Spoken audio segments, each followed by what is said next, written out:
Hey, you did it. You found it. You found the podcast version of the show. It's Writer Radio. Here are the things you need to know. We stream live Monday through Friday, 10 a.m. to noon Eastern Time at writerradio.com. 2, you can find every episode on YouTube, youtube.com/@writerradio. We're on Spotify, same name, Writer Radio. We are on Twitter or X @BradWriter, BradRiter. We're on Instagram @Writer Radio. There's a group now, Writer Radio Facebook group. Go there, find that, follow that, like it, whatever you have to do. We've got a phone number. You can send texts, leave voicemail, 716-288-5246. Email, bradwriter@gmail.com. You don't need to memorize this. It can all be found at writerradio.com. That's the hub. But those are the places. Thanks for listening. Please tell a friend. Please share. That's how we grow.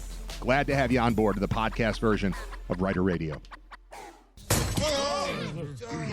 Welcome to the morning meeting, everybody. Or should I say the whenever you decide to show up meeting. I said the hip, hop, the hippie, the hippie, the hip, hip, hop, the don't stop, the rocket to the bang, bang, boogie, say up, up, the boogie to the rhythm of the boogie to beat. Now what the hell is to the twist, I'm ripping to the beat. I'm in the groove, and my friend, you're gonna try to move your feet. See, I am on the move, and I'd like to say hello. To the black, to the white, the red, and the blue, the purple, and yellow. But first I gotta bang, bang, the boogie to the boogie, say up, the boogie to the bang, bang, boogie.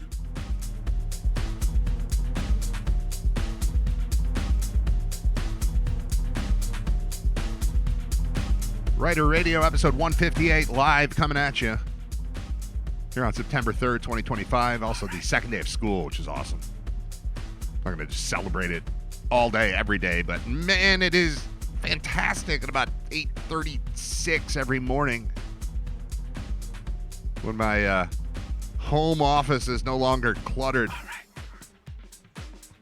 with the incessant chatter of children. Again, I like them. It's not, they can't just be here all the time.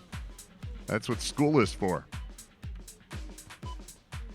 You know, ideally they're learning things and becoming better human beings while there.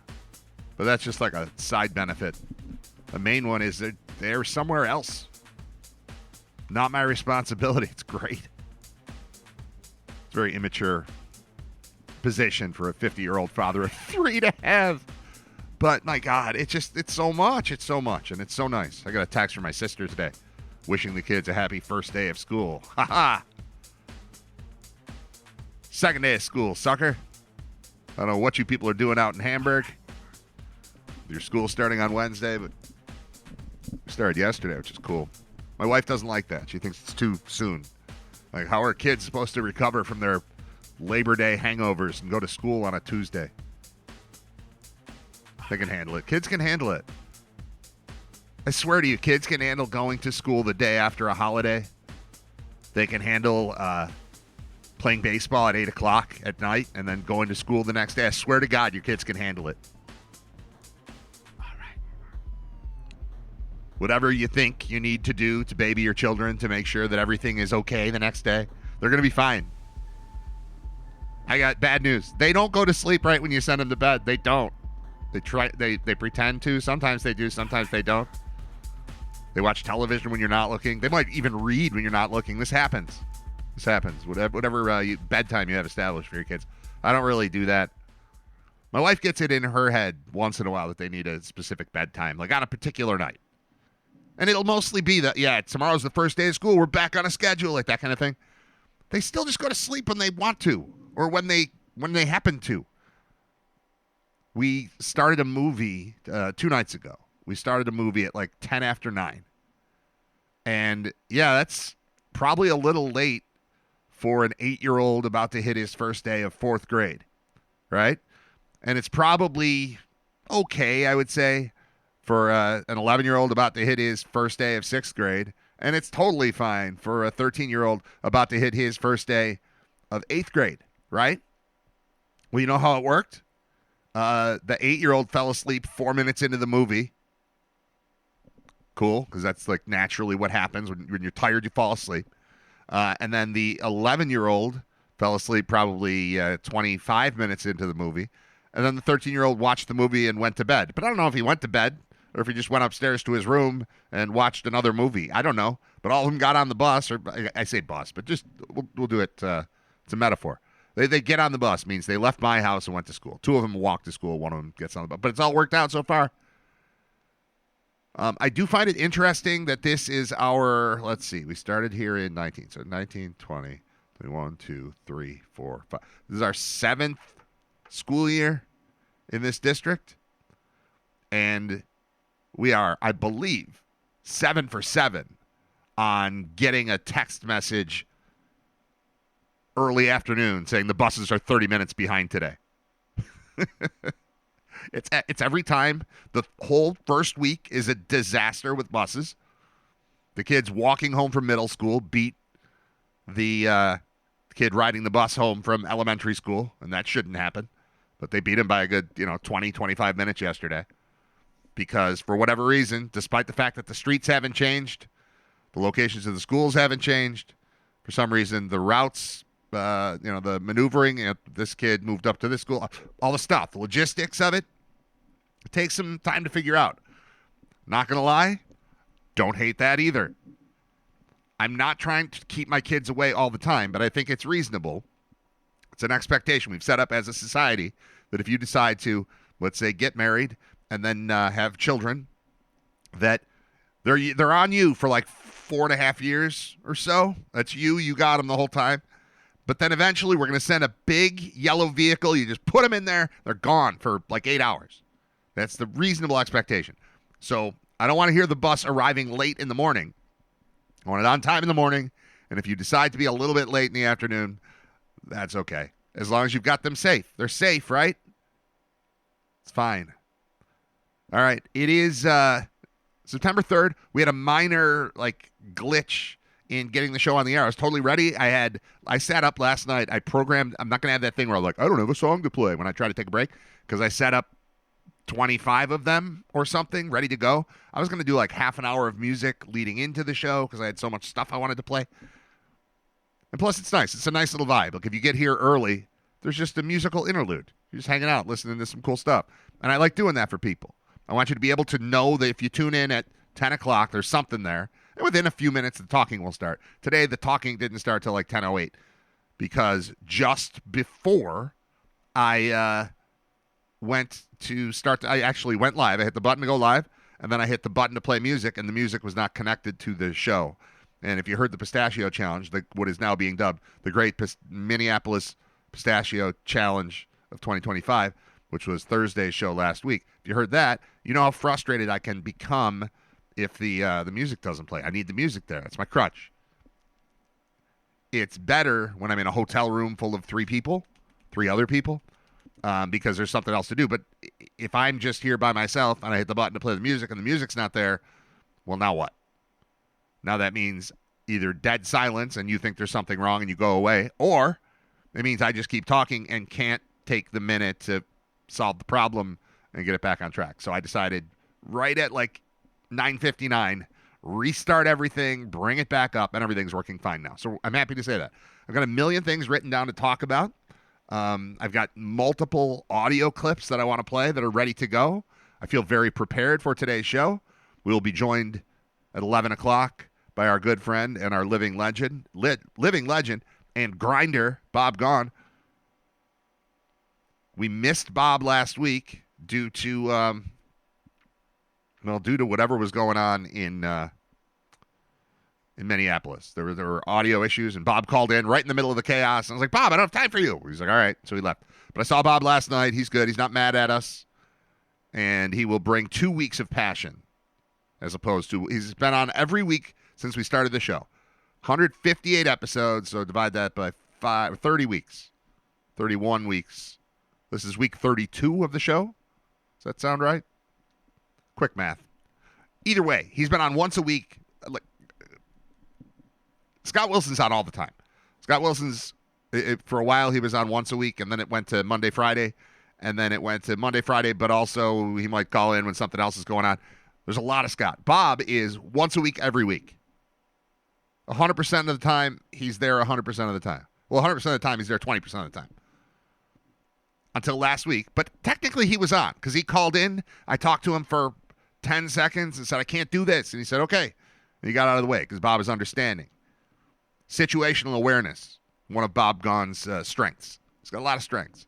We'll talk to him coming up just after 11. Football season is here. You know that. NFL opens tomorrow. And the Bills open on Sunday. Obviously, I've got some thoughts on that.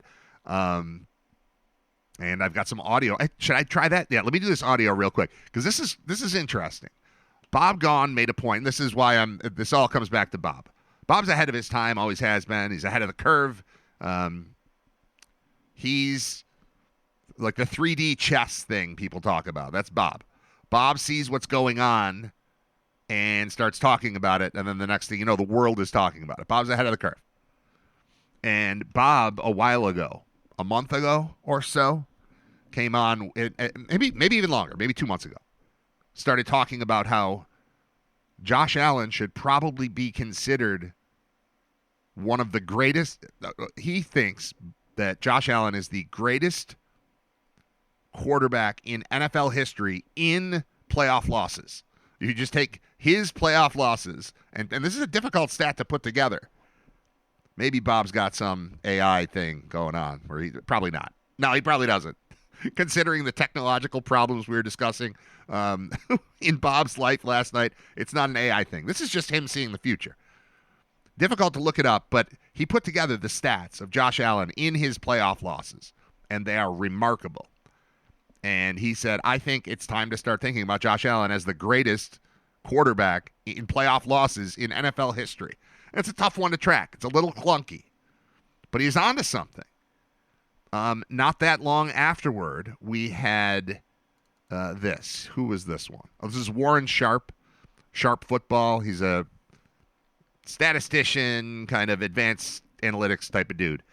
And I want you to hear, this is Warren Sharp weeks after Bob Gaughan pointed out this stuff about Josh Allen. And Bob's overall point was, it's not the offense, it's the defense. And if we're going to blame who's been here the whole time, McDermott and Allen. And the Allen part is going exceptionally well. And if we're going to blame somebody for this team not getting to / winning the Super Bowl, come playoff time, you got to look at McDermott. Now, we all recognize his positive traits. He's been the head coach here the whole time. I'm not ready to say this guy's got to go or anything like that. But criticism heaped on Allen is not warranted, said Bob. And so did Warren Sharp. And I've got another one. There's a new one, but I'm going to play this one too, just to give you an idea of how far ahead of his time and correct Bob is. That's what you get on Writer Radio. You've got premier football analysis, premier life analysis from the core of regular guests and correspondents on the show. All right, so I told you what Bob said. Here's what Warren Sharp said. I bet you didn't know this about the Buffalo Bills. Last year's Bills defense showed major regression, but was completely bailed out by turnovers. Last year, they allowed 36% of drives to reach the red zone. That was 30th in the NFL. They ranked 24th in yards per drive allowed. And here's a crazy one. Last year, they ranked 31st in highest rate of punts forced per drive. What saved them was that they ranked first with 18% of opponent drives ending in a turnover. How rare is it for a defense to rank 30th in rate of drives allowed to reach the red zone, but first in rate of drives to end with a takeaway? The 2024 Bills were the first defense since 2000 to be so bad as to allow 35% of opponent drives to reach the red zone while also generating turnovers on at least 16% of opponent drives. Look, the reason the Bills can't get it done in the playoffs isn't Josh Allen, it's Sean McDermott's defense. If you look at the 24 quarterbacks since 2020 with at least 50 pass attempts, Josh Allen is the best in the NFL. Number one in EPA per play, number one in success rate, and number one best touchdown to interception ratio, 25 playoff touchdowns to only 4 interceptions. But opponents are scoring an average of 33.2 points per game in the Bills' 5 playoff losses over that span. In those losses, Josh Allen still ranks number one in performance in EPA and success. His defense simply lets him down massively. Look at this. In the playoffs over the last 5 years, the Kansas City Chiefs are averaging 34.8 points per game against the Bills, but 24.8 points against everybody else. The Chiefs have scored 27 points in 100% of the games against the Bills, but just 3 out of 12 games against other teams in the playoffs have they scored 27 plus points. So the question is, what more can Josh Allen do? The answer is not much. The real question is, who's to blame? The answer for that is Sean McDermott. I remember thinking a long time ago that if you can be the person who understands, thought this for a while. Let me go back. This goes back to radio days and dealing with engineers. There are engineers who work in radio who are unbelievably good at solving the technical problems that we have and creating solutions to those problems, but are incapable of communicating with other human beings. This is big picture. It's not just radio, but this is kind of where this is the genesis of my theory here. And knowing all the technical stuff is awesome, but communicating with human beings who don't understand the technical stuff is also critical. And my thought was, if you would like to rule the world, if you'd like to rule the radio world, be the engineer who knows all the stuff and can also talk to people. And now let's flip that into the world of sports and statistics and analytics. If you can be the nerd who also can communicate, you'll rule the world. Warren Sharp's getting there, but I still, when listening to him, like, I get that he knows what he's saying, but all I'm hearing is numbers. Then it gets interrupted by Josh Allen's the best. I'm like, okay, numbers. Josh Allen's the best. Okay, so he's backing it all up, but I'm just trusting him because I can't listen to numbers over numbers. I remember hosting a Sports Talk Saturday show on GR early in my, I was part-time, and there were just a bunch of us, or a bunch of 24-year-old, 20, whatever we were, people trying to get into the business, and they would just pair us up, like two at a time. Here, go host a show for a couple hours. And sometimes it would be with Greg Bauk, and sometimes it would be with Josh Gregory, and sometimes it would be with other people whose names don't come up on my show very often. Some have gone on to great things in radio. Some were out of radio within 6 months of that. But I remember specifically going in the one day, and I was there with ideas of things I wanted to talk about, and there was another guy who came in with, he had 2 inches thick of statistics he had printed out to bring with him because he thought that being on the radio, you needed the numbers to do it. And I remember just thinking, like, can you throw those out so we can have a conversation? Because nobody wants to listen to numbers. That's what I just heard in Warren Sharp. I just flashed back. Like, he's saying the same stuff Bob did. Bob says it cool. Warren Sharp says it more efficiently, or more officially, with more statistical backing, but we're trying to get a little closer to human when presenting these things. And I think it happened yesterday or the day before on the morning show on ESPN when Mike Greenberg essentially made the same point that Bob made, let's say, a month ago, Warren Sharp 2 weeks ago, and now Mike Greenberg on the same thing. Josh Allen, now that he's got the MVP under his belt, is getting a little bit more respect. When you look at it like, well, if he's that great, then what's going on? That's kind of what's happening here. So we're getting closer to just human acceptance of Josh Allen's greatness. You need those numbers. You need Warren Sharp to back it up. Be like, yeah, what these people are saying is right. This one's a little more humanized. As we pondered what is at stake in this 2025 NFL season for various players, we stumbled onto this. Josh Allen has the chance to remove his name from a place that no name ever wants to occupy, namely the greatest quarterback never to play in a Super Bowl, because he is that, and it's getting late early for his chances. Let me explain. Allen has already started 13 playoff games. The most that any quarterback ever started before making the big game was 12. Allen has thrown 25 postseason touchdowns. The most anyone else threw before making the Super Bowl was just 17. That was Peyton Manning, by the way. So Allen is well behind the curve, and candidly, it's not as though he can play much better. The numbers say he might be the best postseason quarterback ever. I told you, he has thrown 25 playoff touchdowns. There are a total of 21 quarterbacks who've thrown at least 20. He's the only one not to start a Super Bowl. In his 4 playoff runs that ended in losses to Kansas City, Allen has accounted for 28 touchdowns and 1 turnover. That is across 10 games and 424 passes and runs. His touchdown to interception ratio in the playoffs, by a wide margin, the best of all time. It's over 6-1. Mahomes is second at less than 5-1. In playoff history, teams that score at least 3 touchdowns with 0 turnovers are 140-19. Allen is the only quarterback to lose more than 1 of those games. He has lost 3 of them, all in the last 4 years, all against Kansas City. So the case on that part of this is closed. Josh Allen is the best quarterback never to start a Super Bowl. The open question is, being still only 29, is there still another level he can take this to change that?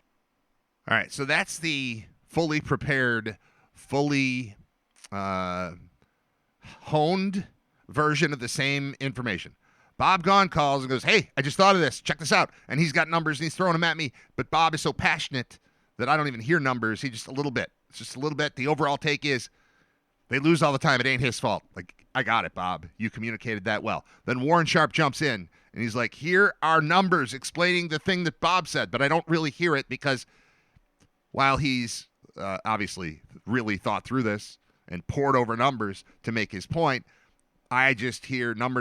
He sounds like a calculator talking at me. He's a good communicator. I like him. He goes on the radio a lot as a guest, and I'm sure he's got his own podcast. He's good. I like him. I'm glad he exists, but that's still not fully. You can't fully process what he's saying. Mike Greenberg, on the other hand, veteran, television, ESPN, takes in all of that stuff. There's a video element too. Obviously, you couldn't see it as you're listening to the show, and it's audio only, but simplified it, turned it into something that people can understand. And it would be difficult, even if you didn't like Josh Allen, it'd be difficult to listen to what Mike Greenberg said right there and think, that guy's overrated. Like, no, clearly not, and clearly not a guy. Yeah, I hope he wins too. I'm sure that the one interception cost them, and they probably lost the game. The 28 touchdowns helped, though, a lot.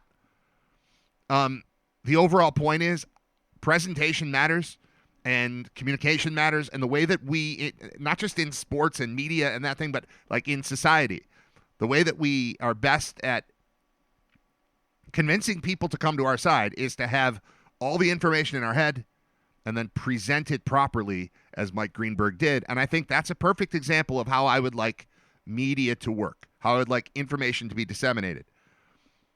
It's very frustrating to me. This is going to be a little sidebar, and I hope that I remember to get back to the point that I'm trying to make here, because it's a pretty good one, I think.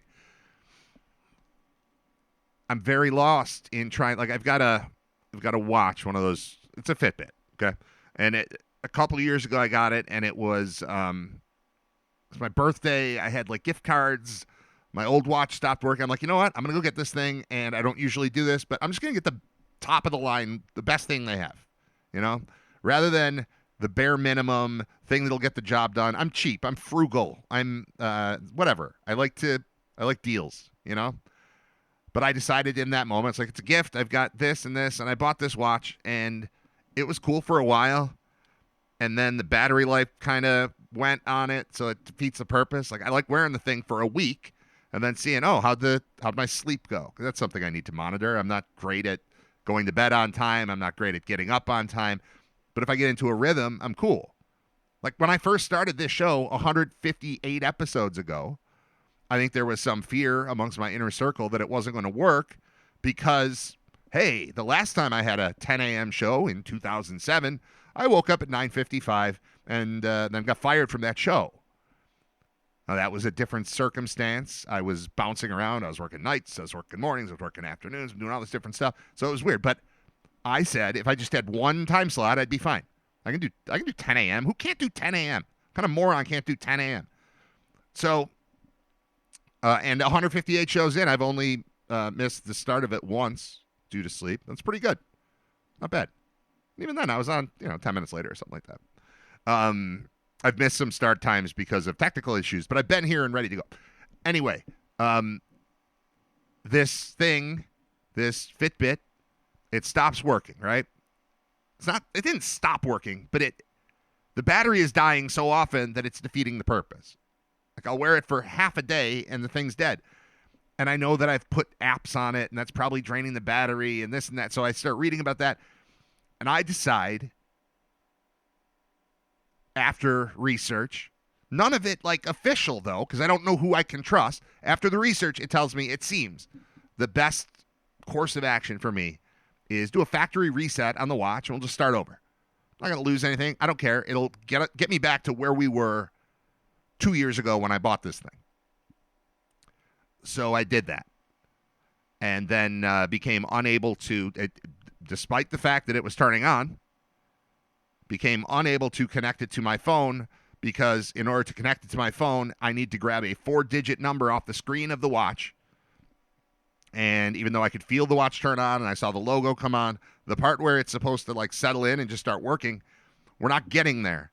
So it's asking me for a 4-digit code that's on the watch because they're communicating with each other, except the screen is dead.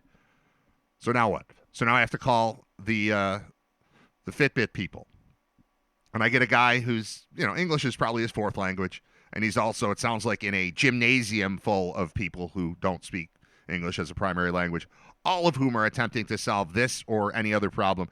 And we're going through it. And we got to a point where there's only one button on the stinking watch. So I'm trying to reboot it, and it's like, hold it for this, and then you'll see this, and then let go, and then push the button again for a second, and then let go. And he's coaching me through it, and it got to a point where things were happening. It was doing different stuff as opposed to just sitting in this endless loop with not booting. And then the doorbell rang, and then there were people here, and I said, all right, I got something I could play with. I'll call back if it doesn't work. And I played with it to the point where nothing is happening now. Now I can't turn it on. I can't turn it off. I can't get it to vibrate. It does that haptic feedback thing when you connect it. I can't get it to do that. I can't get it to do anything. So $300 watch, just nothing. Just nothing's happening with this thing. So I start looking online. All right, I'm not going back to this company. I'm done with Fitbit. Lots of people make this thing. Garmin, I've heard. I'm not doing Apple. But there's other options. And I'm looking online trying to find information on it, and I can't tell what's real and what's not real because you can either go directly to the company and ask them what they think of their product, or you can rely on some third party and you don't know where that third party is coming from. Is it real? Is it AI? Is it foreign? Is it a subsidiary of the company trying to sell me the product? I found something that looks like this $300 watch and looks like it does all the same things for $30. And the reviews are fantastic. But are they real reviews? I don't know. I don't know who wrote them. They're all positive. That's kind of weird, right? Kind of weird if every one of your reviews is a 5-star review. Now I can't believe that. The overall point is I like the old method of media.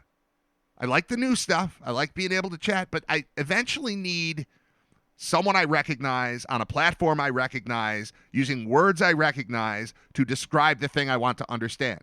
So we go from Bob Gaughan, who's my friend, saying stuff, to Warren Sharp, who's I'm familiar with him and have enjoyed him over the years, but it's just going numbers. See, so Alan's the best. I'm like, okay. If I hadn't had Bob saying his stuff first, I don't know what to even take out of Warren Sharp. But then we get to a couple days ago, or yesterday when I found it, but Mike Greenberg things, and he'd taken in all the information and processed it and presented it to me in a digestible form, and that's awesome. I like that version of media. I like that version of social media. I didn't have to sit and watch ESPN to find that. I got that clip online, and then I recorded that clip, and then I brought it to you, and I think that's cool. That's good use of social media.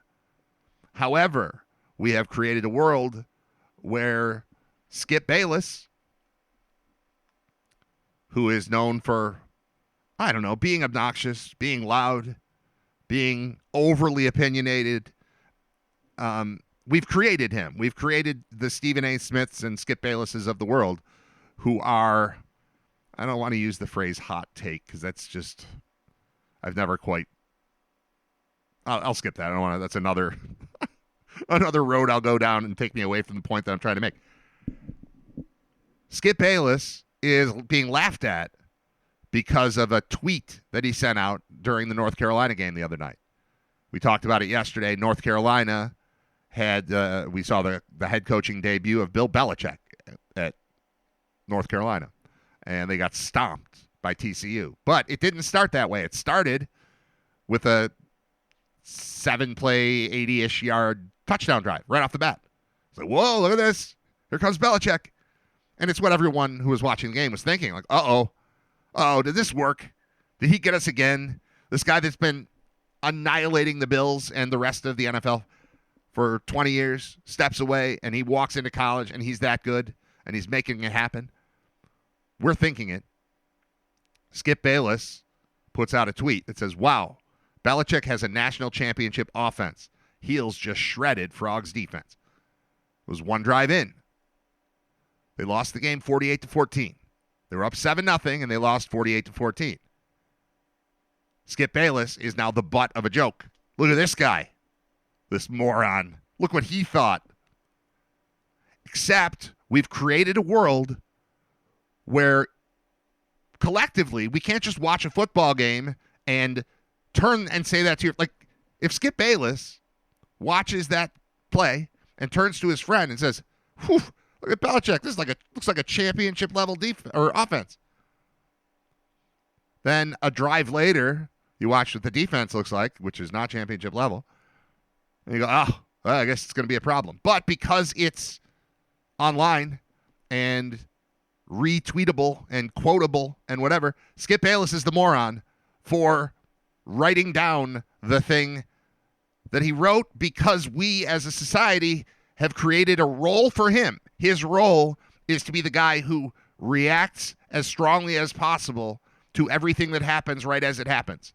So we're looking for him to do that just to be able to, when the thing he said in the moment becomes incorrect or becomes goofy or becomes, I'm trying to think what the word, I don't want to say, becomes an overstatement, becomes hyperbolic, whatever, however you want to put it. As soon as it happens, all right, Skip Bayless, what do you think of that drive? Well, I think they look like a championship team. A minute later, 5 minutes later, 2 hours later. Look how stupid Skip Bayless is for what he thought when the only information available was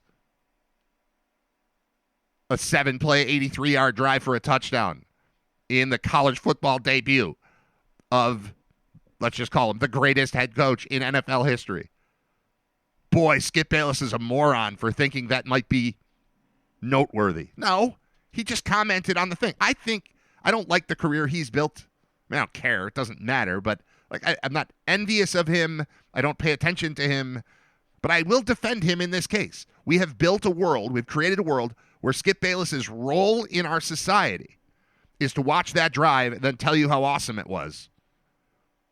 And then when it's 7-0, he's like, look how great that team's doing. And then when they lose 48-14, it's like, hey, what happened to 7-0? To Skip Bayless, like he did something wrong. This all connects to me. I think the world of communication, of regular media blended with social media, of, I get the Skip Bayless thing because my buddy takes a screenshot of it. He's like, look at this moron. The next day, wow, look what this guy thought about the team that was up 7-0 while they were up 7-0. I'm not knocking my friend for sending the thing to me. I'm glad he did. It's like, well, this is something to talk about on the show. This is perfect. Because I defend Skip Bayless in that spot. You could go back over my Twitter account. I don't use it the way that a lot of people do. I'm not as aggressive or interested in commenting on things as they're going on. I don't think you'll find a lot of me getting burned on that. Like, I'll jump in once in a while when there's some sort of a disputed play. Like, that was definitely a fumble, or that was definitely an interception, or he was out of bounds. Like, stuff that you could talk about. Like, I'll do that. But predicting the future based on what just happened 30 seconds ago, to me, is not wise in the social media landscape. So you can go back over my account. I don't think I've ever done that. If I have, it's very rare. If I have, it's very long ago, where I feel the need to comment live on something that's happening. Because that stuff's permanent, man. It sticks. I mean, I guess you can go delete it, but screenshots are forever. So you put something out there that doesn't hold up, you look like a fool. And then what? You got to backtrack, or you got to go delete it and then explain that. And it's just, but we've built a world where this is Skip Bayless's lot in life. It's his role. He's paid very well for it, I'm sure. I don't love where we are on the social media thing. I need immediate reaction, and then when your immediate reaction is wrong, now you're a moron. But you asked me what I thought in the moment. And then nobody said, hey, Skip Bayless, what do you think? But generally speaking, that's what Skip Bayless is there for. Hey, what is Skip Bayless thinking right now? And he just spits it out, and then it's permanent. Like, I changed my mind would be the answer. Oh, never mind. I guess I was wrong about that. Didn't age well, says this. See, and even this is sporting news. Where is it? The take didn't age well. The Tar Heels went on to lose 48-14, and transfer quarterback Gio Lopez completed just 40% of his passes while also throwing a pick six. It was a debut both Belichick and the team would like to forget. The silver lining for Belichick is that it was only the first game of the season. However, for Bayless, this might go down as one of his most premature takes ever. One successful drive doesn't make a national championship offense or anything close to it. For now, Bayless will have to take the heat, as North Carolina clearly isn't on that level yet. So, but what heat, though? Like, Skip Bayless spoke after one drive, and then the game ended, and then the high and mighty Hunter Cookston of Sporting News. If I click on that, is that a person? This might just be AI, too. It's tough to know what to believe these days. The overall point is have some common sense when following along with things that are going on online. I can't tell you don't go on X. I can't tell you don't go on Instagram or Facebook or Snapchat. I can't tell you not to do that because that's where all the information is. The problem is it's all drowned out by noise, and you have to just be discerning in, like, what would you like Skip Bayless to have done there? Hunter Cookston. Let me read about Hunter. He might be real. Began his career as a sports writer for the Marion Tribune. I'm not blaming this guy. This is not an attack on him. He's just doing his job, just like Skip Bayless is just doing his job. Began as a sports writer for the Marion Tribune, where he covered high school football, basketball, baseball. Passion for sports started at age 4 when he played his first year of T-ball. Growing up in Tennessee, he developed a deep love for the Volunteers and the Braves, Atlanta Braves. He's currently attending Tennessee Wesleyan University, pursuing a BA in sports communications/management. That sounds like a fake person, but it might not be. That might be real. It doesn't matter. It doesn't matter if that guy's real or not. If that's a computer telling me that Skip Bayless overreacted and now there's a story. I mean, that's the headline. Skip Bayless's premature national championship take on UNC ages poorly. I don't know that it did. He just commented after the first drive. That happens. But then what happens is this article written by maybe a person, maybe a robot. I like to picture AI as an actual robot with like a pen. When we say it was written by a robot, like the Jetsons made with a pen, cranking out takes on what Skip Bayless said during the North Carolina TCU football game on a Monday night before the NFL starts. I like to picture... Is her name Rosie? If her name's not Rosie, it should have been Rosie. I think it's Rosie. But I like to picture a robot with a pen for AI. It's fun. All right. I have to... But did I complete my point?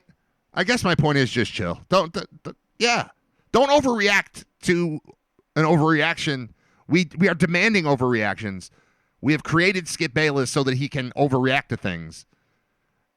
You don't then get to wait 17 hours after the game ends to say, hey, that thing you said after the first drive doesn't look as correct as it did when you said it now, does it?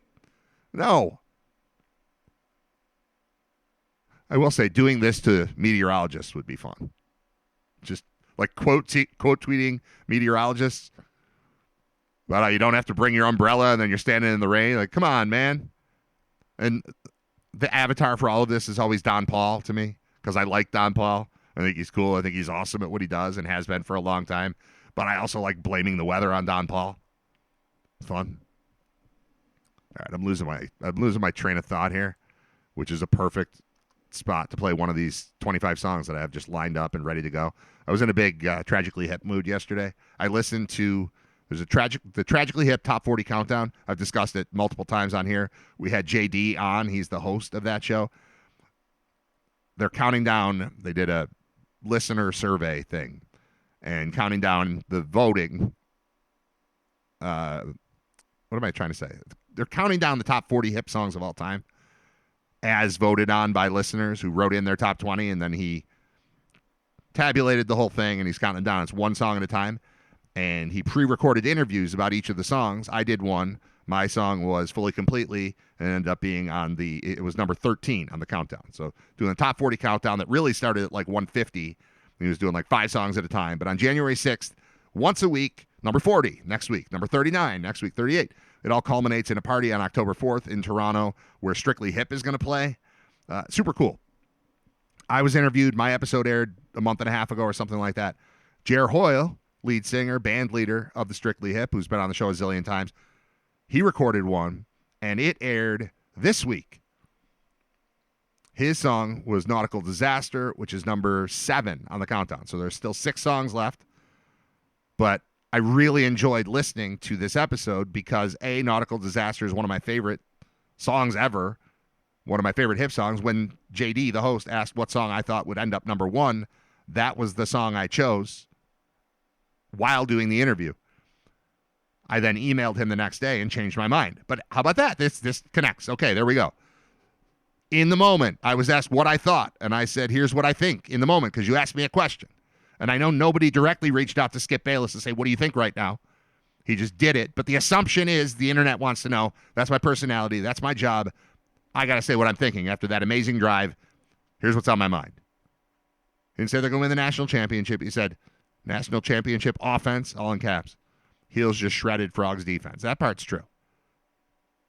I guess the words national championship are what offended people there. But anyway, I said, in the moment, Nautical Disaster. And I woke up in the morning, and the first thing I did was I wrote back to JD, the host, and said, I want to change my answer to Grace 2. I think Grace 2 is going to be the number 1 voted song. And I stand by that. And if I'm wrong, I'm wrong. I'm just guessing. But I think from a this song is great perspective and from a respect from fans perspective, Grace 2 is going to be number 1. As of right now, that song has not come up yet, so it's going to be in the top 6. And I think it's probably going to be 1. But my modified opinion the day after, not in the moment, not right as I was asked. I was asked, I had to answer the question because I was live. And I said, Nautical Disaster. And I was right that it's considered elite. But it came in at number 7, which is great. 6 songs beat it out. That was my immediate knee-jerk reaction. Question was asked, I answered the question. I didn't say, I don't know, I got to wait. Let me sleep. I'll talk to you tomorrow. I didn't do that. I just fired off an answer because I was asked a question. And then the next day, I gave what I think is a more correct, and it is more correct. I don't know if it gets to number 1, but the song that I wrote to him about the next day is still alive with 6 spots left. It's beating my knee-jerk answer. My, hold on, let me think about it answer is better. Will it be right? I don't know, but it's ahead of 7, which was my knee-jerk answer. Anyway, that all led me to think a lot about the Tragically Hip yesterday and listen to a bunch of Tragically Hip, which leads to you hearing a hip song, followed by something else, followed by Bob Gaughan. He's our living legend and our grinder, and he joins us at 11. Stay tuned. I'm Brad Ryder. It's Ryder Radio, episode 158.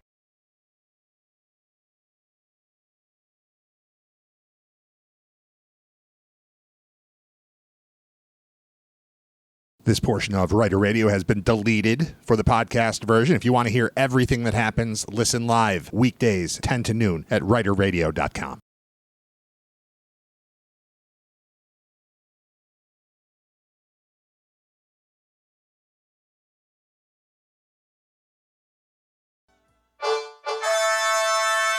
The way my kids date now, it's so simple. They go on an app, whether it's Grindr or whatever, they swipe right, swipe left, and they get the date automatically. Let's check in with Ryder Radio's living legend, Bob Gaughan. Bob Gaughan, what's up, man?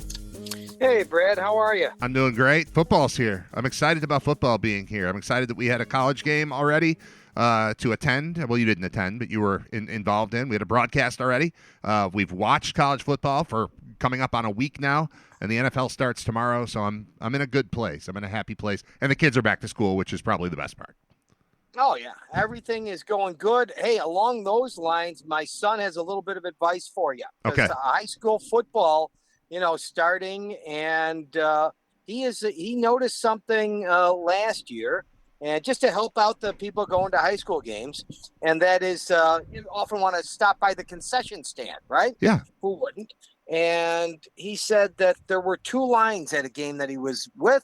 One was like high school cheerleaders, and the other were the classes, the school special needs kids. So they were like Down syndrome kids and kids with severe autism. So that's who's operating the snack stand. There's 2 lines you can get in, one being operated by cheerleaders and one being operated by special needs students. Okay. And he said, without a doubt, the line you want to go to is the special needs line. Why is that? Because they were working 2 to 1. They were working faster, and they were happy. They were like the high school students are there, and I'm just say the cheerleaders, they had no desire to be there. Right. So first of all, the special needs are like, they're excited, they're smiling, they are excited about their work. The cheerleaders line could care less. Also, I guess, and so the special needs line is going 2 to 1 to the cheerleader line, and of course, being my son, he can't just shut up. He's got to say something to the cheerleaders. Like, you realize, they're working 2 to your 1 right over here, right? And they were like, well, that's what they learn in school. I mean, they that's what they teach them. They're better at it. They're better at that because they learn that so they could work at Burger King or McDonald's or something like that. Right. And he was like, well, I don't know if you realize, but maybe your sine and cosine isn't helping you right now because you can't make change out of a 20 and they can. So maybe you should learn a little bit what they're learning in school. Yeah. They're embarrassing you right now. So anyway, his advice was, if you are going and the high school football starting and you get the same situation he says, without a doubt, if they're more gratified and they're better at it, right, go to that line. People that are interested in being there are going to be better than people that are mad that they're there. They didn't sign up to work a snack stand. They signed up to wear a skirt during the day at school and then jump around at night during the game. I assume this is like JV does it during varsity game, varsity does it during JV game or something, because obviously if you if you want to see angry cheerleaders, that would be funny, is if it's the varsity cheerleaders, and let's say they've got 20 on the team, and the top 12 get to cheer, and the other 8 have to go give chips and hot dogs to the people that are watching. I would be mad if I was them. You know what, though? This connects to another thing that's been in my head for a long time. And maybe we've talked about it because I've known you for a long time, and we've spoken into microphones together for a long time. But cheerleader car washes, anytime I drive by a cheerleader car wash, there's a part of me that says, I should do this because it's helping, this is their fundraiser. They're here for it. But then there's another part of me that's like, I'm an old man. I can't go to a high school cheerleader car wash because that's gross. If, in fact, I had a choice between a high school cheerleader car wash and then right next to it was the same high school but the special needs class car wash, the special needs class car wash, no one's going to be mad at me. Nobody's going to say I'm a weirdo. And they're going to do a better job washing my car. So, yeah, I think we're saying the same thing. It's car wash, but boiled down to snack stand at a football game. So we could put it all together. I love it, Bob. And also, it goes to what we've talked about maybe in the past, is we're not teaching kids functional math in school. I mean, my kid's got the same kid I was talking about is going for a new car.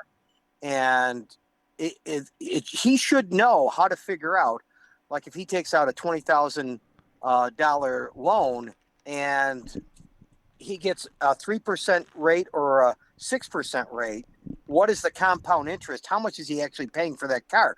That's, to me, that's functional math, right? Yeah. That would be something that every kid should learn. I don't think that's taught. Of course, if I was teaching, I'd be teaching what are the odds that a 10 comes out of a deck of cards, but I mean, that's me. I would be teaching. Well, no, I would be teaching. Here is basic. Everybody knows basic strategy of blackjack. What's the math behind it? Right. To me, that would be interesting. Yes. Right? No, I agree completely. I think, honestly, Bob, when you said my son has some advice on high school football, I was positive he had picks. I thought this was going to be, this team is way overrated. This running back isn't anything. This O-line lost 4 starters. This coach isn't back. I thought that was going to be how to bet on high school football because it was coming for you. But I'm relieved to hear that it's not. So that's good. And you know what? The functional math thing shouldn't, like compound interest. If you understand compound interest at the age of 14, you're going to be successful in life. So shouldn't that be like, instead of, and I don't know exactly how they do it. My kids aren't at the high school level yet. My oldest is 8th grade. But, I remember from when I was there, it was like sequence 1, sequence 2, sequence 3, and the graphing calculator and all that stuff. I've never used it again. I've never, it's No. But if instead of geometry, which is helpful if I'm an architect, but I'm not, if our basic math, if the first thing you learned about was interest, and by week 2 we were into compound interest and understanding how all of that works, I think we'd be better off as a society if everybody knew that. That to me, like functional math should be math 1. Math 1 should be functional math, where we're learning about that. We're learning about really interest. I mean, that solves everything. If you understand interest, you're going to be in good shape. So shouldn't that be one of the first things that's being taught and being stressed? Making sure, like, no, you're not getting out of here if you can't make change for a 20 and if you don't understand how loans work. Like, no, you got to stick around. We got to keep you here because they're going to let you take out a credit card as soon as you get to college. They're going to let you have one. And if we didn't teach you how to use it, that's on us. And the worst part is, and this goes to anybody like making change. If your bill was like 1887 and you wanted a quarterback, so you gave him 2013 because you wanted 125 back. Yeah, just blows their mind. It does. You got to do that right away. You got to do it early because if they already type something in, they're lost. You actually have to tell them you're going to give me $1.25 back. Yeah. That's what I'm looking for. I'm telling you the answer because I know you can't figure it out. And then they don't trust you. Then they don't trust you. They think you're being a jerk. You're trying to show them up. B, you're trying to steal their money. Now they got to go talk to the special needs kids to find out how to do the math because that's right. They didn't learn it in the cheerleading camp. Yeah, the Down syndrome kid would come over and say, here's $1.25. Yeah. Thank you very much. Yeah, thank you. Smile and you'd go on your way. Yeah, right. Good point. All right, let's talk about how bad Hard Knocks is. So my advice to any program, and this, whether it's your program or any talk radio program, you have to be interesting, I would say. And any television show. So every segment of the Brad Ryder Show is interesting. Or it should be, right? I'm trying for that. That's the goal. Yeah. Right. Whether you're talking, and that goes whether you're talking to me, whether you're talking sports, whether you're talking politics, whether you're talking music. I am in the entertainment industry. You are interesting. Every single segment is interesting. Hard Knocks was the most boring thing. I barely could stay awake during that. That was just bad television to me. It finished up last night, and I thought it would be the best episode. It might have been the worst. But I will say, I think that's what Brandon Beane and Sean McDermott wanted. Oh, for sure. They wanted a nothing burger, and that's exactly what they got. That was just bad, uninteresting television to me. If I were HBO, I would cancel the series after the Bills. If this is what it's going to be. The Bills have brought down Hard Knocks. I'm serious. Yeah, that's how bad it was. I mean, what's the highlight? If you think I didn't see the final episode yet, I'll watch that today. Because I got to do my due diligence. I have to watch it, whether you tell me it's the worst episode or not. I still have to see it. And my son Nate's gonna have to see it too. So we'll watch it today. But we were doing a weekly recap of it for the first 3 weeks. And then by last week, I was like, and then this week, oh well. Thanks to John Van Nortwick, who was our senior Hard Knocks correspondent. He did a great job. We'll have him on again during the season. We'll find another reason to bring him on the show. But it's not his fault at all. He was great. But yeah, the show was it was dull. And I think if you think back over the 5-week span, and I only saw 4, I'm gonna remember Deion Dawkins drifting and Trey White serving ice cream, and that's gonna be that's the story. That was 5 hours of television. And I saw, 3 minutes of drifting, which I didn't like. And Trey White with the ice cream was pretty fun. Oh, and KJ Hamler on a scooter, and he's not on the team. The other thing that kind of ruins it is when you know who got cut, and then the final episode is about the cuts that already happened. It's kind of a little counterintuitive there. It doesn't totally work. And they focused in on I think the Bills wanted them. It's almost like they wanted them to avoid the starters and focus in on guys 50 to 70 on the roster, right? And that's exactly what they did. Oh, let's do a lot on Joe Andreessen. Okay, that's let's do a lot on our Army guy, Jimmy Charlo. Oh, okay, well, he's getting cut. Let's do a lot on KJ Hamler. Okay, he's getting cut. So I mean, I thought too much focus on guys that were really on the back end of the roster or getting cut, and not enough on starters. Right. Well, I think, and looking back on it now, they didn't want it there, but they had to do it. There's certain qualifications, and we've, for a couple of years, it's been the Bills might be in the mix here, and then they got out of it, and then finally they just got stuck with it. And the show starts with Josh Allen. It's like, all right, take one. Here's interview number 1 with Josh Allen, and make a big show of it. Like, this is going to be a 5-hour show about the best player in the league. And yeah, I mean, he's all over it because he's involved and he talks to everybody, but it was never about him. What were the storylines going into camp? Like, I want to know about the safeties. I want to know about the corners.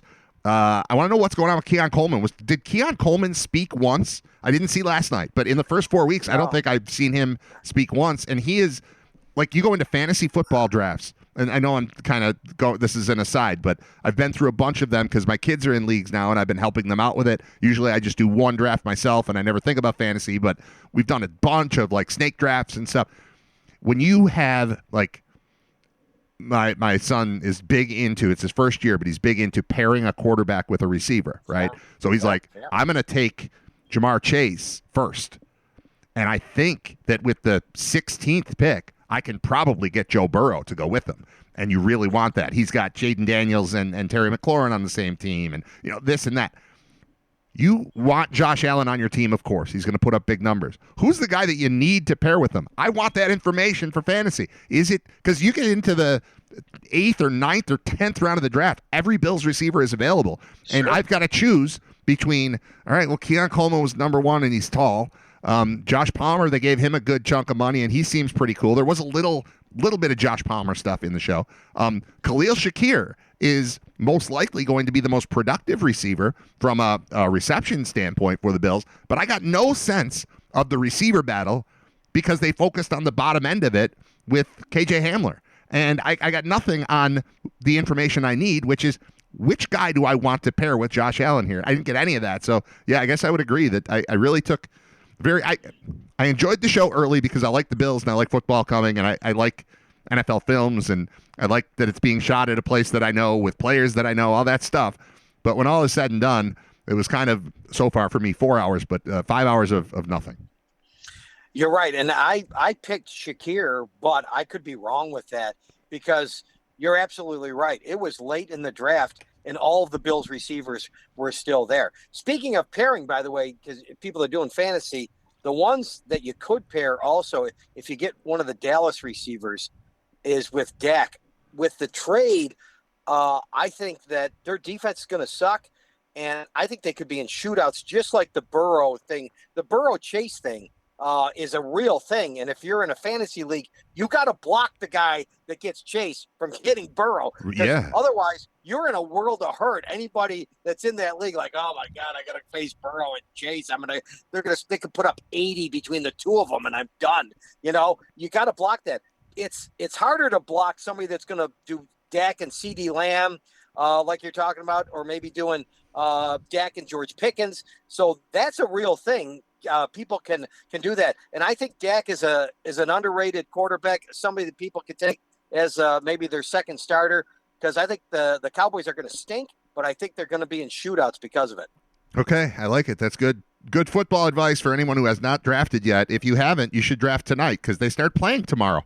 Then there's the Paul Hamilton school of drafting, which, is he doing it again? Are you in Paul's league where they draft during the Thursday night game? So somebody always scores. It's awesome because they'll have it at a bar somewhere, and someone will score a touchdown during the draft. Some receiver, some fourth receiver on a team, and someone will take them just to go up 7-0 that week, and it's awesome, or 6-0, whatever it is. And that strategy never works. Aside from the Peyton Manning year, I think that was a Thursday night game when Peyton's first year with the Broncos, when he threw for like 6 touchdowns in the first game. Like, this could be a thing. But that was Peyton Manning, a little bit different. All right, what else is going on, man? Well, speaking of Manning, boy, his nephew isn't very good. Arch Manning, we're talking some college football notes. That was awful. There was a lot of things that were concerning about Arch Manning's performance. One was just his throwing motion. He didn't look good to me at all. So you talk about going from Heisman favorite to, I got real concerns. That was probably the number 2 concern of this weekend was Arch Manning's performance. The number 1 concern was, if I was an Alabama fan, I don't know what happened to the Alabama offense and defensive lines, because you used to be able to count on, there's, a couple NFL players on the offensive line. There's a pass rusher. There's Marcel Darius. There's Anderson. We got defensive tackles and defensive ends. They got pushed around against Florida State. Alabama people got to be really concerned, and they got to be begging Nick Saban to come back because it didn't look good against Florida State in week 1. Yeah, I talked about this yesterday with Scott. I think there's a problem there in that from a recruiting standpoint, going to Alabama to play for the top coach maybe in college football history made a lot of sense. Wherever you live in America, Nick Saban offers you a spot on his team. There's a good chance you're saying yes just because you have to. You don't say no to Nick Saban. But Kalen DeBoer offers you a spot and offers you the opportunity to move to the great state of Alabama. It's not that push isn't there. And if they can fall off really quickly. The name, because they weren't much before Saban got there. And, Bear Bryant, obviously. But the era right before Saban, there wasn't a lot going on. And it seems like the era after Saban, there's not a lot going on. So it is tough to maintain that spot when you're functioning in Tuscaloosa. It's different. Pete Carroll leaves USC. I still want to go to California. But right. It's I don't know. It's they're in a tough spot, which is fine by me because I'm sick of them.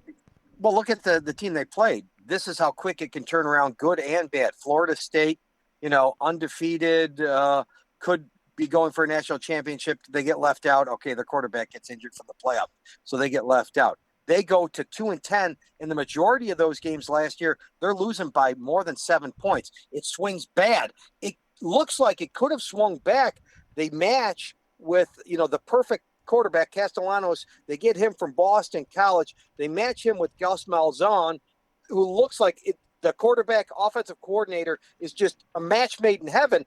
It looks to me like Florida State could be back this year. So they go from being great, horrible, and back to the point of Alabama. It can switch right now because of NIL money and things. Things can change rapidly in college football. What you have a take on the Belichick opening performance? Oh, that was, it's hard when you have 70 new players. You can't. I think he will be okay, but you can't get 70 new players on the same page for week 1. That was bad. That was as bad as I've ever seen a Coach Belichick team. So I do think he's going to be okay, but early on, no. If he's playing, good teams, I think you're going to see, performances like that. One other college football note, and this is again not for me to not. Lee Corso retires, and yes. I like Lee Corso. I like his picks. I like what he did. There was a big special on him, but this is one thing that kind of rubbed me the wrong way, and that is. Oh no! Oh no! The phone dropped out. We've lost Bob. Bob, come back. Bob, come back. The way my kids date now, it's so simple. They go on an app, whether it's Grindr or whatever, they swipe right, swipe left, and they get the date automatically.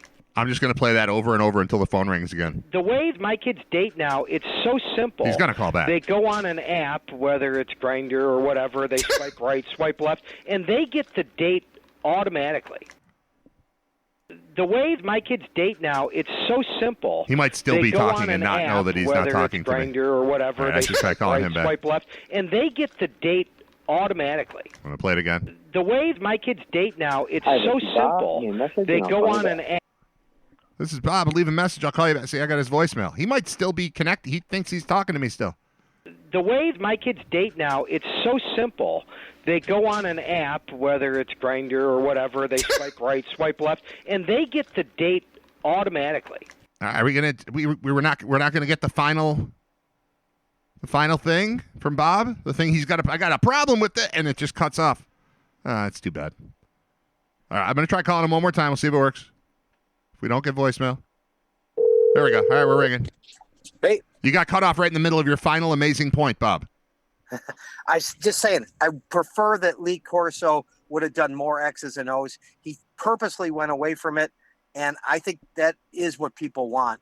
I think the the suits tell people that they don't want that stuff. I really think that people like to know more of the inside stuff. And so that's the one thing I would disagree with Lee Corso's career. I thought it was maybe too much shtick and not enough what he actually could have brought to the table, which he said he purposely went against. That's just my opinion on his career. All right, fair enough. Here's my opinion on the celebration of him. Scott Wilson, by text message, predicted like 20 minutes before the big finale. They were saying, we got a big finish for Lee Corso. And he said, I think he's going to put on the Brutus thing and he's going to dot the I. And they set it up perfectly for it. And I was like, this is the best. Scott got it right. And this is going to be awesome. And Corso's going to trot out there. And he didn't. He just sat there and he put the head on. And that was the end of it. And that was sad because I wanted the thing that Scott had predicted. Like, I didn't think of it. Yeah. Then he thought of it. And it was great. And I think if ESPN and Ohio State thought of it, they would have done it. Would have been even funnier if he picked Texas and dotted the I. But I don't know. There was an opportunity that was missed there. But I will miss Lee Corso. To your point, I don't even know if the show still exists, but my favorite football preview thing that used to exist was the Edge NFL matchup show that was on like late night Friday, and you could catch it 3 or 4 different times leading into a Sunday of games. And it was when Jaworski was there and Susie Kolber was there, and I don't remember, maybe Merrill Hodge. Merrill Hodge. That's Merrill what. Hodge. Yep. It was fantastic, and it was the perfect mix between like straightforward X's and O's stuff and blending that information into, or taking that information and making it presentable so that the average person could understand it. I think that's one of the best shows in sports television history, up there with like the NBA show, Inside the NBA, Sports Center with what it used to be, Inside the NFL with what it used to be. But that to me was the pinnacle of sports broadcasting and the perfect way to present information to the masses, presented by experts who had the ability. And this goes back to something I started talking about early in the show. I bet we've had this conversation, Bob, thinking about like radio engineers, and it applies to everyone else, like engineers. But remember working in radio where there would be the one guy who could fix everything. He could make everything work. He knew all of it, but he could not communicate with a human being to save his life. I've always thought if you could have the brain of the engineer, but also the communication skills of a human being, like that's why Bill Clinton was a perfect politician, right? Like brilliant, but also knew how to talk to people. And I think, I don't know, there's a connection here between what you said about Corso and the Edge NFL matchup show and that whole thing. It all makes sense to me. The guy right now for me, that I always listen to is Greg Cosell. Yes. Like if Greg Cosell is, somebody says they got Greg Cosell on, I'm listening because I think he is what you're talking about. I think he's the perfect match right now. That's what we're looking for. I love it. All right. You're perfect too, Bob. Thank you. All right. You got it, Brad. All right. There's Bob Gaughan. He's our grinder. I played again. He's played 17 times in a row. Yes. The way my kids date now, it's so simple. They go on an app, whether it's Grindr or whatever, they swipe right, swipe left, and they get the date automatically. 11:28. It's episode 158 of Writer Radio live at writerradio.com. Podcast form of this exact same show will be available this afternoon, as are all of the previous shows. You can find them where all your podcasts are found. We're on Spotify initially. That's the first place it goes. And then it spreads to the rest of the world, including YouTube and Apple Podcasts. Whatever you use, it's there. So you just have to connect, like subscribe to it, and then it'll just pop up and you'll get it. But I love when you listen to the live version. The live version is fun. It makes me feel better. The more people we have listening to the live version, cool. The real audience comes afterward, because you can't, this is real life. You can't expect people to watch or listen to things when they actually air.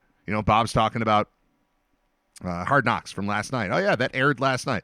Well, I saw Bob last night because we played trivia, and Bob was back. He'd been missing for a few months because of softball. Bob was there. So I saw Bob, and then when I got home got home at like 20 after 9, it would have been a perfect opportunity to watch the show. He watched the show. I didn't, because I had a kid who needed to take a shower and go to bed, and I want to watch it with him. So I'm waiting. And that's how life is lived now. That's how media is consumed now. It's on our own schedule. I talked to a guy yesterday who said that he loves the morning show on GR, but he doesn't listen from 6 to 10. He listens on YouTube because he can pause YouTube. So he listens really, but kind of watches, but mostly listens, but has the ability while he's at work to pause it. And he said it's usually 1 o'clock in the afternoon before he's done with the morning show, which I think is great. And he's like, and that takes me into McAfee, and I could do this and that. This is the way that things are done. So I'm live for the portion of people who want a live show, and it also keeps me in rhythm. But the reality is the show existing online after it ends is far more important than it existing live right now. And I'm sure there was a reason I got into that point, and I don't remember what it was, so I'm going to play a song and take a break, and we'll be right back. It is Writer Radio, episode 158. This portion of Writer Radio has been deleted for the podcast version. If you want to hear everything that happens, listen live, weekdays, 10 to noon at writerradio.com. Does anyone else confuse Jeffrey Epstein and Anthony Bourdain? It's not that I can't tell them apart. I can. It just takes me a minute to process when, like, one of their pictures are always showing up on my screen, whether it's TV, phone, computer, and it takes me a minute to process which guy is which. They both look like, upper class 64-year-old white guys. Kind of the same hair, and they're it's like names that I don't ever watch either of their shows. Not that Epstein had a show. I don't know. I'm trying to remember how long I've known his name. Like I'm so familiar with his face that it feels like I know him more than I know him, because his face has just been on TV for several years. But also Anthony Bourdain was on TV for several years, and I never watched his show, and it was a lot about traveling.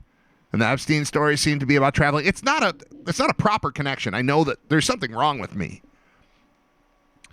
But every now and then, Anthony Bourdain's face will pop up, and I'll be disgusted by it. I'll be like, oh, he just liked to eat, travel. And then Epstein will show up, and I'm like, I wonder what that guy's going to eat. Oh, no, wait. That's not what he was. Just a thought. It's a quirky little thing. This happens. There are actors, Bill Pullman, Bill Paxton. It's kind of that type of thing. No? Nobody? Just me? Fine. All right. Yesterday I talked about watching the movie Sinners, which stars Michael B. Jordan ×2 because he plays twins. And then, which that's impressive too, by the way. Like, at no point was I looking at it going, oh, there's the real Michael B. Jordan. There's the fake one. These two brothers, Smoke and Stack. And it's never like, well, Smoke is really him and Stack is a body double or whatever. I know CGI and AI. There's a lot of techniques that can be used. For a movie that I didn't love, there were things I liked about it. There were visually things I liked about it. I got a message mentioning the music in that movie. I liked the music in that movie. That was cool too. But I don't know. It to me was halfway through it, I just wanted to watch Killers of the Flower Moon again, because I think that was great. Scorsese, a couple of years ago, about Oklahoma. If you haven't seen that, I recommend that. Sinners is, I don't want to ruin it. Usually when I talk about movies, they're so old that I don't care about ruining them. I don't think most people that are listening have seen Sinners yet, so I don't want to give away why that movie is not for me. But to whoever convinced me to just watch it without reading about it, I don't trust you anymore. Now I have to find out who it was. Although Ben writes in and he thinks that Jake said it first, and then Ray agreed, and then Dan agreed. These are all my... the genesis of me watching Sinners definitely comes from my trip to Saratoga to hang out with my friends from college. That's where I'm tracing it back to. I'm blaming Ray because I talked to Ray a lot, and it seems like Ray probably brought it up in the car. But now Jake is being implicated as well. I don't want to blame him. Anyway, moving on from there, Ben says, prior to that, I had not seen it. I have since seen it. As someone who very much likes those kind of movies, I enjoyed the take for the same reason I enjoyed Daybreakers, because someone had put some thought into a different angle. I don't know what Daybreakers is, but it seems like I don't need to, because it seems like if it's that type of movie, and I can't tell you what type of movie it is, because that's a spoiler, Ben says, both my wife and I thought it could have been done better, particularly making the twist actually be a twist rather than slow rolling it. I love the music, though, and was very impressed with the first cinematic experience involving Mrs. Allen, which is Haley Steinfeld. She was very good in it. Darcy had to tell me that's who she was. So he watched, didn't know that was Josh Allen's wife, but she was good. I then watched the movie Trap, which is an M. Night Shyamalan joint from last year, I think. And I had never even heard of it. Just flew under my radar. That one is based in reality. I'm giving away a little too much. I like when movies are based in reality. I like when it's stuff that could actually happen. And the cinematic experience often forces you to take like a leap of faith on, well, that's a little ridiculous. That's a little silly. That part's a little crazy. But at least it's grounded in this is a human being who did this and is now in this situation and now needs to get out of this situation. And there might be a couple of, stretches that are made, some leaps in logic. But it's based in reality. And I like that movie. And it stars Josh Hartnett, who I don't know well. I know he was in Pearl Harbor. I've known his face forever. I didn't bother to look up what else he's in. But Ben had some comments on that. He said Josh Hartnett was also in 30 Days of Night, which was excellent, although not for you. Am I correct when I see a number in a title, like a number of days or a number of weeks or whatever, it's always either about zombies or rehab? Because I would watch the rehab one. I don't want to watch the zombie one. I think for the most part, I have avoided seeing anything zombie. Like the last zombie thing I saw was the Thriller video when it came out. I don't think I've ever knowingly or willingly watched a zombie movie. But when I see 30 days, I'm like, that's either zombie or rehab. Like, I think if it's 30, it's zombie. If it's 28, it's rehab. Is that right? I would do very poorly in movies that start with numbers. Oh, my God. That's something I want to do. All right. Movies that start with numbers. Movie titles that start with numbers. Let's see if this works. This is a fun little exercise. Okay. Movies that begin with a number.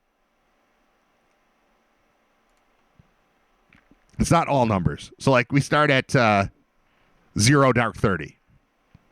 Starting with 0. I'll pick a movie for every number. This is what I'm going to do. So it's not the plan. Zombie or rehab, you've seen through The Matrix. Hartnett was in 13th Precinct as well, like that movie. I would watch that one. That sounds fine. All right.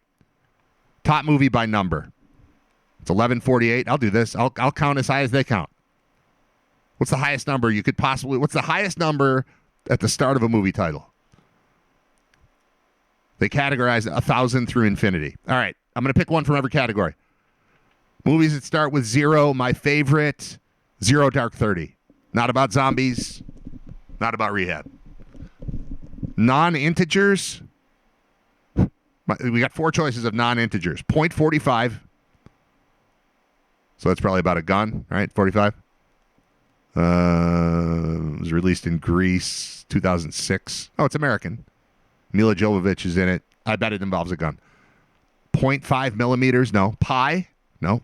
Infinity? Nope. All right. Movies that start with 1. There's a lot of these. 1 Hour Photo. One False Move. One Fine Day. One Flew Over the Cuckoo's Nest. Oh, wait, why are the 10s in? Oh, because it starts with 1, so then 10. All right, so like the 10 Commandments is in here too. 101 Dalmatians. 12 Rounds. 12 Angry Men. All right, I'm picking 12 Angry Men. For my favorite movie that starts with the number 1, I'm picking 12 Angry Men. There are a lot to choose from here. All right, favorite movie that starts with the number 2. Too Fast, Too Furious. No. The Two Jakes. 2 Mules for Sister Sarah. No. 2 for the Money. I like that. From 2005. It was crap, but it was good. Because it was based off of Brandon Lang, who's like a betting guy who I used to have on my show. And he was, like, McConaughey played this Brandon Lang character. He might have had a different name in the movie. All right, movies that start with 2. 20,000 Leagues Under the Sea. You know how many times they made that movie? 07, 16, 54, 1997. Hallmark made it.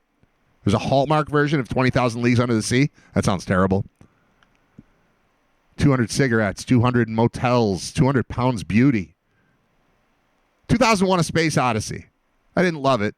Ooh, 21 Jump Street. 25th Hour. 24-Hour Party People. 24 Frames. 28 Days Later. All right, here we go. 28 Days Later. Zombies, right? So they made 28 Days Later. They made 28 weeks later. They made 28 years later. And then they made 28 years later The Bone Temple. That's too much. I think those are all zombie movies. We go to 3. 30 Days of Night. 30 Days of Night, Dark Days. 30 Love. 30 Minutes or Less. I thought 30 was the number there. 30 Days of Night. 2007. All right. Movies that start with 3. Am I going to make it all the way to infinity? Maybe. 3 Amigos is up there. 3 Kings was good. 3 Men and a Baby was way better than 3 Men and a Little Lady. Or I was 12 when one came out and like 15 when the other came out, so I didn't care anymore. 3 to Tango, 3 Women, 3 Iron. 3 The Dale Earnhardt Story. 36th Precinct. 300, just the movie 300. I didn't like that. I shouldn't say I didn't like it. I liked how it looked. I never watched it, and I never will, I guess is the real way to put it. I'm taking 3 Amigos as my number one movie that starts with 3. All right, 4. 4 Weddings and a Funeral. 4 Horsemen of the Apocalypse. There were 2 of those, one in 1921, one in 1962. 4 Musketeers. That's too many Musketeers. 40-Year-Old Virgin was great. 44-inch chest. That sounds good. 48 Hours. Wow, I have to choose between 48 Hours and the 40-Year-Old Virgin. And then the spin-off, not spin-off, but like parody of that, the 41-Year-Old Virgin who knocked up Sarah Marshall and felt super bad about it. All right, I'm going with 40-Year-Old Virgin. Movies that start with 5. Can you count Duh 5 Bloods as a movie that starts with 5? That seems to start with Duh. 5 Easy Pieces. That should be good. I've never seen it. 5 Fingers of Death. 5 Senses. 50 First Dates. I like that. 52 Pickup. I remember that. Fifth Element. I didn't like that. 500 Days of Summer. I enjoyed. 5 People You Meet in Heaven. Without ever seeing it, I'm going with 5 Easy Pieces. It's a road drama film directed by Bob Rafelson, starring Jack Nicholson, Karen Black, 3 people I don't know. Tells the story of a surly oil rig worker played by Jack Nicholson. That's my favorite one. 5 Easy Pieces. I've never seen it. That wins. Number 6. 6 Underground is a movie. I didn't know that. 61 I liked. 61 was the Roger Maris HBO thing. Billy Crystal directed or produced or something. That seems to be the best movie that starts with 6. 6 Days, 7 Nights wasn't very good. 6 Degrees of Separation was weird. 6 Pack starring Kenny Rogers. 16 Candles. 6th Sense. Oh, crap. All right, I'm going 6th Sense. That's hard to say. The 6th Sense. All right, that's the number 1 movie ever that starts with the number 6. All right, number 7. Magnificent 7. That doesn't start with 7. 7 Samurai. I saw that in film class. And it's considered one of the greatest films of all time. Oh, 7 with the S in it. Or with the 7 in it. Seven. That's 7, but instead of a V, they use the number 7, which I've never understood.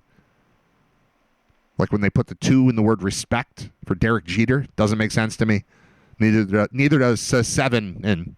But I like the movie. What's in the box?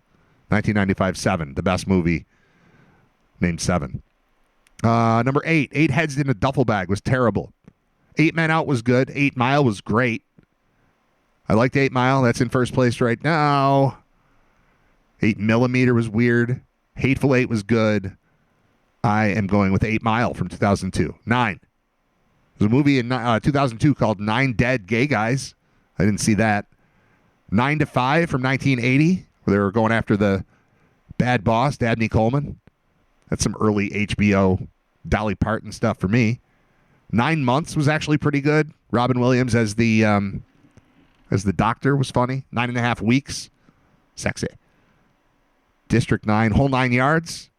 976 Evil, a lot of 9s. I'm going to go with, I think I'm going with 9 to 5 there. The best 9 movie of all time, 9 to 5. What is this? in numerical order by number value. There's a whole new list here. I'm not going to keep doing this. I can't keep doing this. I mean, I could keep doing this. Similar to first CD/record you bought, how about your first unedited rated R movie that you saw? First R movie that I saw. When did they invent PG-13? Because this is a long answer for me. All right, PG-13 origin. Early 80s, 84. All right, PG-13 was introduced in 1984, which is as I'm 10, like turning 10 that year. So I'm 10, and they're putting out movies, and they're telling my mom that I can't watch those movies for 3 more years. And she is listening. So any even PG-13 movies that I saw in that era, I had to watch at a friend's house or sneak into a theater or something. What was the first film to be released with a PG-13 rating? This is good trivia. The first PG-13 movie officially in 1984 involved Russians, because it was 84. Everything involved Russians in 1984. It was Red Dawn. Red Dawn was the first PG-13 movie.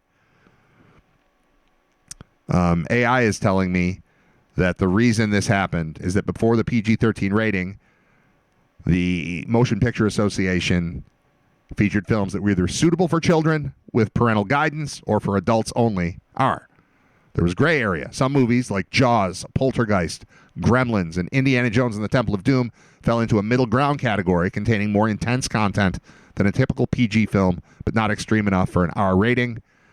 Public concern about the suitability of Temple of Doom and Gremlins for young audiences led to Steven Spielberg proposing the PG-13 thing to bridge the gap, and it worked, and we still have it.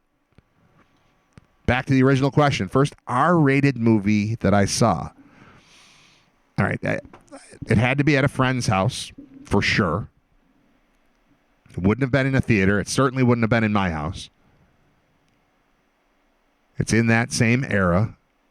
This is tough. This is why I don't want to tweet it, because I'm going to be wrong. I don't want to be Skip Bayless on this thing, but I'm asked a question. I'm trying to give you an honest answer. I will say the first time I remember seeing like a boob on screen was in Wildcats, and it was Goldie Hawn. Wildcats, 1986. So that's 86, and it's HBO. So we're into like 87 easily, unless I'm wrong. But that's my first memory of going, whoa, they can put that on TV? This is what you people have been keeping me from? Goldie Hawn in a bathtub during Wildcats. I remember. I won passes for, it was a radio station call-in thing. I won passes for the movie Sheena, Queen of the Jungle. Okay, so that's earlier.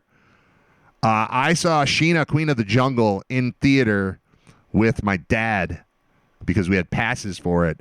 And that was rated PG, and they let you do stuff in PG movies back then, if I remember correctly. Because that was a moment right there. I'm 9 or 10. We went to see Sheena, Queen of the Jungle. And I remember a lot going on in that movie. It's rated PG. The plot, 79% of users like it, but on IMDb, it's just a 4.9. Tanya Roberts is the star. She was kind of old then. She's possibly dead now. I feel like Tanya Roberts died. I'm sorry if she did not. Yeah, she did. January of 21, she died. But she was born in 49, and then we're watching this movie in 84. So she's 59, 69, 70. She's like 35 years old in this movie. And everything she does in life, whether it's in movies or commercials, she did a lot of commercials late in life, a lot of like infomercial type of stuff. She always led with her chest, which was shocking to me at age 9 or whatever when I saw this movie with my dad. So I'm gonna go with that one. That was an accidental kind of don't tell your mom what just happened type of situation. He's out of town fishing right now, so he didn't hear it. Mom, I apologize on behalf of Dad for this horrible error he made 41 years ago when he took me to see Sheena, Queen of the Jungle. It was not his fault. I won a contest from a radio station, got passes, and he took me because he's a good father. And then he didn't tell you about what we saw on the screen, also because he's a good father. So this is no knock on Dad. You leave him alone when he gets back from his fishing trip. He's sorry. He probably doesn't even remember it. Or he does, and it's his favorite movie of all time. There's a possibility of that. Play the trailer. All right, I'll play the trailer of Sheena, Queen of the Jungle. In a savage world, he was a stranger from a distant land. Their struggle against an overwhelming evil turned into a discovery of overpowering love. Sheena. She alone has the power to save paradise. It doesn't seem like a super well thought out plot. She grew up in the African wild, raised by a mystical witch woman. When her foster mother is framed for murder, Sheena is forced to flee, helped by her ability to talk to animals and her knowledge of the jungle. That all makes sense, right? What was the point here? Yeah, I think that, see, that's not even R, that's PG. So I'm remembering that being shocking. Maybe it's like a Nightmare on Elm Street movie or a Beverly Hills Cop or something. Probably a comedy, I would guess. First R-rated movie that I saw in full was probably a comedy. There's a decent chance it involved Eddie Murphy. But I remember thinking like, ooh, I don't know if I should watch Weird Science at Brian's house. But we did, and that was PG-13. That had some stuff going on. All right, I'm past noon. What else did I have? Hold on, let me... Oh, all right, I have another audio thing I want to play. I'm not done yet, because I have a bunch of stuff written down that if I don't get to it, I'll never get to. All right, Epstein, Bourdain, I did. Skip Bayless tweet with Belichick, social media, did that. Tragically Hip Top 40 Countdown, did that. Mike Greenberg on Allen in the playoffs, did that. Bob Gaughan, had him on. Mike Vrabel quote on coaching in college. Oh, that was good. Was that... I think that's a text from Scott. Hold on. Mike Vrabel, new head coach of the Patriots, was asked about, it's in relation to Bill Belichick and getting off to, obviously, a slow start.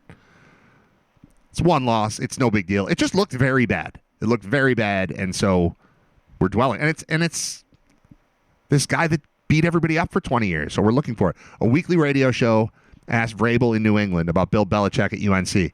Said, you coached in college. It takes a while to get things going, right? Vrabel said, Urban Meyer won 12 of his first 12 games at Ohio State. That was my college coaching experience. I said, he might have meant nothing by it, but he might mean everything by it. He might just be complimenting Urban Meyer. But he's on in New England. He knows what he's saying. He's the head coach of the Patriots now. They had Belichick with Brady. It was great. They had Belichick without Brady. It was not great. They had no Brady or Belichick. It was terrible. And now Vrabel is there to bring back respectability. But that was an interesting quote. All right, I had that written down. Bob Gaughan, we did. I'm going back to this thing in a moment. I had an awful song lyric thing, but we'll just save that. All right, it's really just one thing that I missed, and it was this. Famously, 18 years ago, there was an incredible rant by a college football head coach named Mike Gundy. Oklahoma State. Let me see just if I can find the rant so you can hear it. Oh, yeah. It's 3 minutes and 17 seconds. I don't need the whole thing. Let's try the one. No, that's it. All right, well, let's just try. I'm going to play the thing. So in case you're not familiar with it, if you were working in sports radio 18 years ago, you are very familiar with it, but most of you probably weren't. I understand. Mike Gundy did not like the shots being fired at the players on his team and spoke up about it. He hasn't read this article. I don't read it. This was brought to me by a mother of children. I think this is worth reading. Let me tell you why I want to talk about this article. 3/4 of this is inaccurate. It's fiction. And this article embarrasses me to be involved with athletics tremendously. And that article had to have been written by a person that doesn't have a child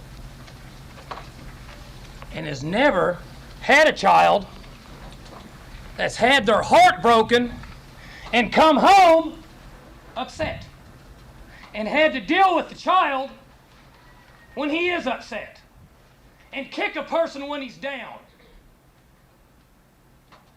Here's all that kid did. He goes to class, He's respectful to the media. He's respectful to the public. And he's a good kid.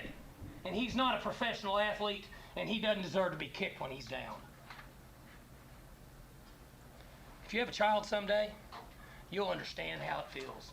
But you obviously don't have a child. I do. If your child goes down the street and somebody makes fun of him because he dropped a pass in a pickup game, or says he's fat, and he comes home crying to his mom, you'd understand. But you haven't had that. But someday you will.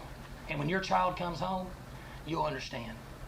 If you want to go after an athlete, one of my athletes, you go after one that doesn't do the right things. You don't downgrade him because he does everything right and may not play as well on Saturday. And you let us make that decision. That's why I don't read the newspaper. Because it's garbage. And the editor that let it come out is garbage. Attacking an amateur athlete for doing everything right. And then you want to write articles about guys that don't do things right and downgrade them, the ones that do make plays. Are you kidding me? Where are we at in society today? Come after me. I'm a man. I'm 40. I'm not a kid. Write something about me or our coaches. Don't write about a kid that does everything right, that's heart's broken, and then say that the coaches said he was scared. That ain't true. And then to say that we made that decision because Donovan Woods, because he threatened to transfer, that's not true. So get your facts straight. And I hope someday you have a child and somebody downgrades them and belittles them, and you have to look them in the eye and say, you know what? It's okay. They're supposed to be mature adults, but they're really not. Who's the kid here? Who's the kid here? Are you kidding me? That's all I got to say. Makes me want to puke. All right, so that's Mike Gundy getting a round of applause at a press conference back in 2007. And that was defending quarterback Bobby Reed, who was previously criticized in a newspaper column. That's all the detail we have, but I'm a man, I'm 40, has stuck around for a while as a phrase that gets thrown around in sports media fairly regularly because that was a memorable rant. He went off, and watching it back, I like him better for that rant now than I did at the time. I just thought it was hilarious. Now I get what he's going for. And not that I didn't then, but I whatever. I'm 50 now. I was 30 then. I see it differently. Like, yeah, that's right. Leave that kid alone. That's a good kid. I like him. Anyway, that rant has held up to the point that it's now in a commercial. Consumer Cellular, which, by the way, I, for the most part, endorse. I found Consumer Cellular, I don't know, 10 years ago when my parents decided, okay, fine, we'll get cell phones. And that was the thing that I found for them. It was way cheaper, and it's been better. I've since moved my dad off of it. I think my mom is still on Consumer Cellular. I moved my dad off of that onto the thing that I'm on because it made sense at the time, whatever. But I think that we've been customers of that place for like 10 years. Anyway, Consumer Cellular intelligently found Mike Gundy and got him to come back and do a commercial. It's a parody of that. And I'm going to play it, and then I'm going to explain why I think this is a brilliant marketing move. Yeah, Coach, any changes coming this week? Yeah, I'm going to make some cuts. Look, Big Wireless wants to come after me. I'm a man. I'm not 40. I'm 58. Why would I overpay when I can get Consumer Cellular's unlimited plan, 2 lines, $30 each? Fast, reliable coverage, 2 lines, $30 each. That's all I got to say. Big Wireless makes me want to puke. All right, so that is awesome. That's great. It's perfect. Here's why it's brilliant marketing. That's their commercial that they pay to put on various broadcasts, various podcasts, various whatever. I just played it for free. You know why? Because they made relevant content to our lives. They put out a commercial that I can't resist playing because it's that good, because it connects to stuff that I talk about and think about, because it connects to my world. And I'm not even really a sports guy. I know I do a lot of sports, and we're in the football season. There's been a lot of sports lately, and it will continue to be that way. The Bills are going to play on Sunday. UB is 1-0, or excuse me, 0-1, but about to be 11-1. Sorry, I'm projecting. Moral victory. Moral victories, they're 1-0. I'm excited about UB. I'm excited about the Bills. I'm into football. I remember this rant. We talked about it on the radio back then. They come back with this thing. How on earth does anyone in my position not just play it and give them a free run of their computer? You might have never heard of Consumer Cellular before this week. They put out this commercial. It goes everywhere. And people like me and people with much bigger, larger audiences than me can't resist playing that because it's that good. So good for them. Smart. I know Mike Gundy's getting a lot of money for that because that's going to be good for them. Consumer Cellular has been flying under the radar. I had to seek them out back when I started using their services. Again, I'm guessing like 10 years ago for my parents' phones. Good job by them. All right. I'm going to stop. I'm going to play one more song or something. What do we have left here? I forgot to hit save. So now the ones that I played are still on here too. Have I ever played Cypress Hill on the show before? Today's the day. Thanks for listening to episode 158. I'll be back with you tomorrow for 159, live 10 a.m. right here at writerradio.com. What are you doing for lunch? I don't know. I have a turkey sandwich. We're gonna go around the corner. I think you should come with us. This is a great place. Okay. We brought you a shirt. You get out of here? Will you get out of here? Will you? Now, will you go to lunch? Go to lunch. Will you go to lunch?